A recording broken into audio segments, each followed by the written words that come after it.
Hello everybody and welcome back to Robert's Reviews. Today we are going to be continuing our Marvel series with Jessica Jones Season 1.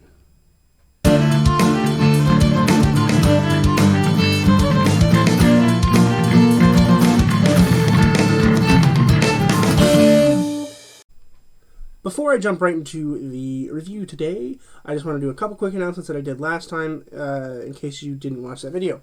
I got a new camera. The camera looks nice. I'm using the microphone in that. If that is a problem and you don't like it and it's bad mic quality, let me know and I can change back to my regular one. I'm assuming this one's going to be pretty good. The camera's really good, so I'm hoping that the mic is good too. I think that's the only announcement I really needed to give you before I jump into the review. This one may or may not be a shorter one. I'm thinking it'll be a little bit shorter. I mean, you'll know before I do because you'll be able to see the timestamp, but I won't. But Jessica Jones Season 1 is the first show to come out on Netflix for the Netflix cinematic universe, which is technically tied to the MCU. And it's the first one that came out after Daredevil, because Daredevil was first. And they did Daredevil Season 1, and then they didn't do Daredevil Season 2 yet, did they? No. Okay, no, yeah, I'm right. So this is when they were really starting to build the universe, because at first it was just Daredevil. They were like, oh, we'll just release Daredevil, see how that's good, and everyone loved it. Then they were like, okay, we can make a small series.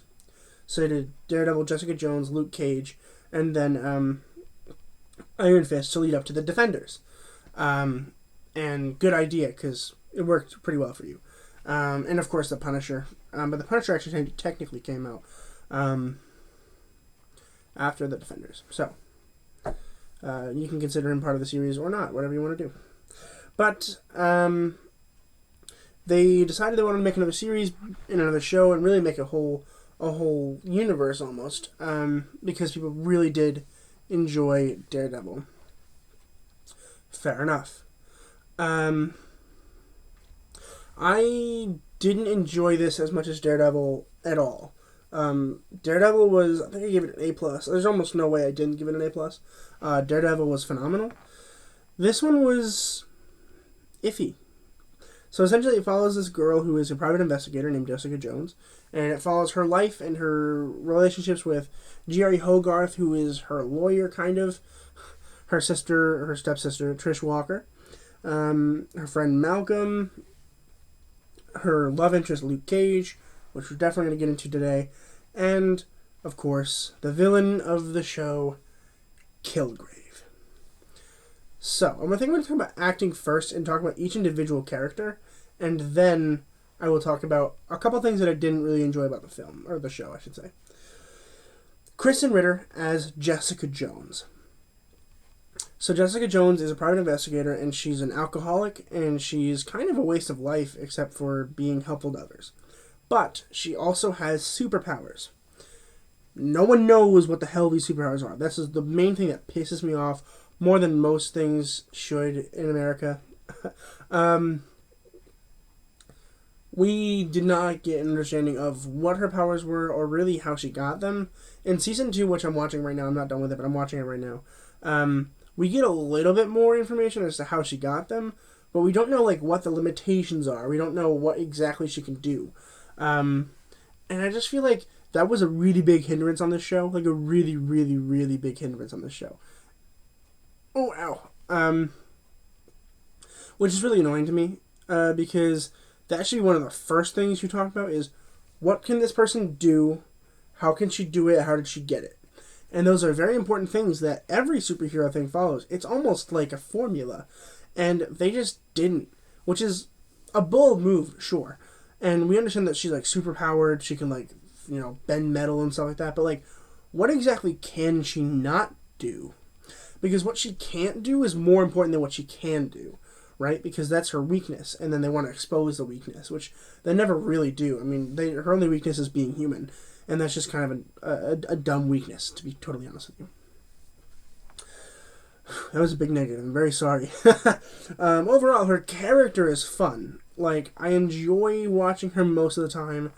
Watching her can get really dry, though, because she's an alcoholic and she's depressed, and she doesn't really care about anything or anyone, which is really annoying because you need to play with your opposites there, right? Because if you're in a room and you're saying you want to leave but you don't leave, there's a reason for not leaving, right? Which can be conveyed through an opposite in acting, right? Really cool theory. It's not a theory, I guess. It is put into practice, but it's technically still a theory. And it's really confusing for me in particular because I know the opposite's there, right? They say Jessica Jones says she doesn't want anything to do with you but still helps you, right? That's an opposite. But I don't see it in her actions, which is really annoying because it's really easy to just throw it in there if you're aware of it. I don't know if Kristen Ritter was aware of it or not. I know Kristen Ritter is a phenomenal actress. I loved her in Breaking Bad. Oh, I loved her a lot in Breaking Bad. But I do think a little bit more could have been added to her performance, and I think a lot of that has to do with the writing of the individual shows. They should have been more aware of these opposites and maybe made them a little bit more prominent. Sorry about the rant, but it is the main character. Rachel Taylor as Trish Walker. Trish Walker was one of my favorite characters in season 1. I didn't like all of it. Okay, I didn't like all of Trish Walker. There are some parts of Trish Walker that I really didn't care for. And in season 2, they get rid of those kind of like weird tweaks to her character, kind of, but also very much not. So I'm not going to talk about season 2 right now because A, I'm not done with season 2, and B, this is about season 1. But in season 1, Trish Walker was like fine. She runs a talk show host called Trish Talk, and it's a fine show. And Trish Walker is great to watch. She's a fun character. I love her interactions with Jessica. Her interactions with Jessica are the best. They really are quite phenomenal. She's very attractive too, as well. I should put that out there. She's very attractive. Rachel Taylor did a great job portraying Trish Walker. I think even more so in season 2. In season 1, I think she was just getting a feel for the character, which is fine. And she definitely does improve throughout the entire show. Eka Danville. Is it Danville or Darville? I think it's Darville. I'm bad at handwriting. Who plays Malcolm. Now, Malcolm is one of my favorite characters in the entire series run, in season 1 and so far in season 2. I've got 3 episodes left of season 2. I'm probably going to binge watch them tonight. So what's really cool about Malcolm in particular is he's a drug addict, and Jessica Jones kind of helps him get out of being a drug addict without really trying, and so Malcolm feels like he's in debt to her, which is fine. I'm totally cool with that being a part of the story. I'm 100% down for that being part of the main story. Malcolm is so fun to watch and interact with, and the only negative I can say about Malcolm is that we did not get enough of him in season 1. We saw him occasionally, and it was very sad, and he was very sad. I'm assuming the reason why he came back in season 2 was because of popular demand. I know that I loved Malcolm. I'm sure most viewers loved Malcolm. I'm assuming that's why they brought him back for season 2, and they have a lot more of him in season 2, so I'm very happy. That's one of my bigger pluses about season 2 is we get more Malcolm. Carrie-Anne Moss as Jerry Hogarth, who is the first openly lesbian character in the MCU, which... bravo, good for you, or should I say brava? Brava to you. So Jerry Hogarth is a lawyer, and she kind of has like this weird love-hate relationship with Jessica Jones, where like Jessica's really mean to her, but she does her work, so it's like back and forth. I'm not going to talk about her character too much because, for one, we're already running kind of long, and for two, it gets way better in season 2. I did not really care for Jerry Hogarth in season 1, almost at all. Then we get to see her in another show first before we see her in season 2, which just increases her character, and is even better in season 2. Mike Coulter as Luke Cage. So we finally get to see Luke Cage. And Luke Cage isn't in a lot of the show, but he's in some of the show. It's almost like a prelude to the show Luke Cage.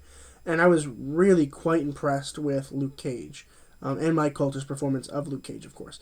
I didn't know what to think of him at first, because I knew that Luke Cage was coming up, but I didn't know anything about Luke Cage.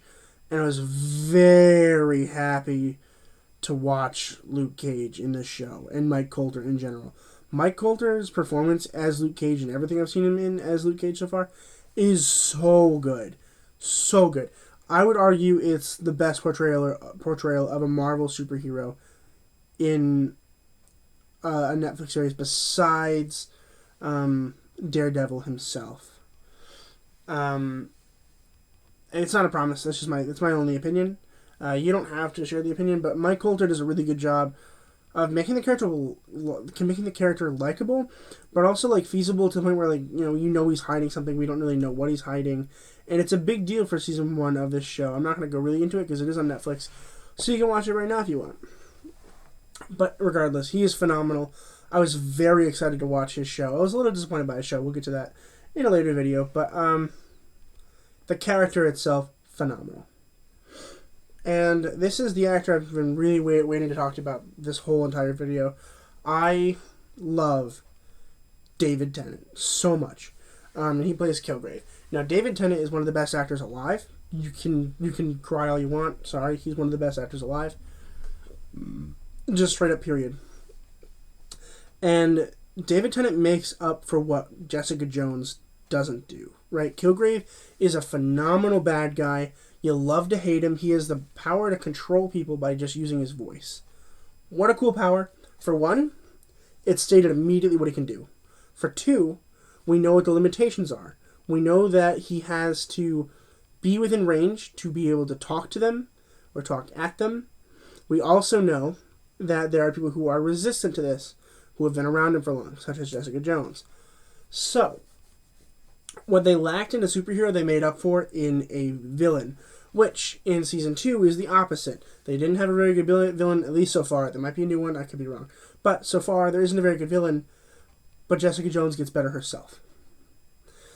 It's a big trade-off, but still, very, very happy that David Tennant was here to play Kilgrave. 100% one of the best villains so far in the MCU.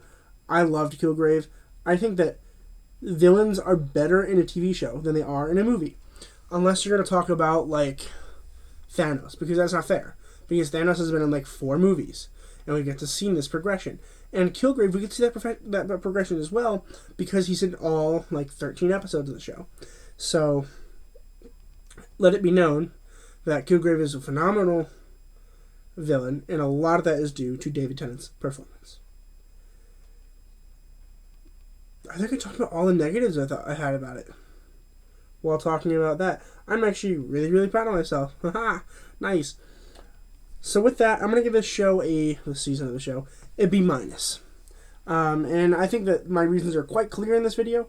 I think this is probably my best video, like, clarity-wise. Less distractions. I'm just very into the show right now because I am watching season 2 right now as we speak. And I'm very involved. But regardless, B- is still okay. It's not the worst thing I've ever seen, but it's not something I'm going to watch again if I can help it. With that, that's all I have for you today. I hope you guys have a wonderful week. It's going to be very, very cold, I think, this week. Nope, that's the week that I'm filming in. I don't know what the weather's like. Probably cold, though. Subscribe. I know a lot of you aren't subscribed. It's very depressing, so make sure you subscribe. Please, pretty please, with the tray on top. I'll give you a cookie. I have no way of getting you a cookie, but if you live in town, I can give you a cookie. Join the Facebook group for up-to-date info and for interactive polls and questions.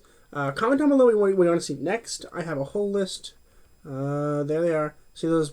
Hold up. It's mirrored, so it's hard to point out. See this right here? Those are all of my requests. So I do write them down. I keep a note of them, and I go through them. As you've been seeing, I've been uploading one of them at least once a week. So make sure you are adding to those. And I think that's all I have for you. So with that, keep watching films, movies, stay educated, and I'll see you guys in the next video.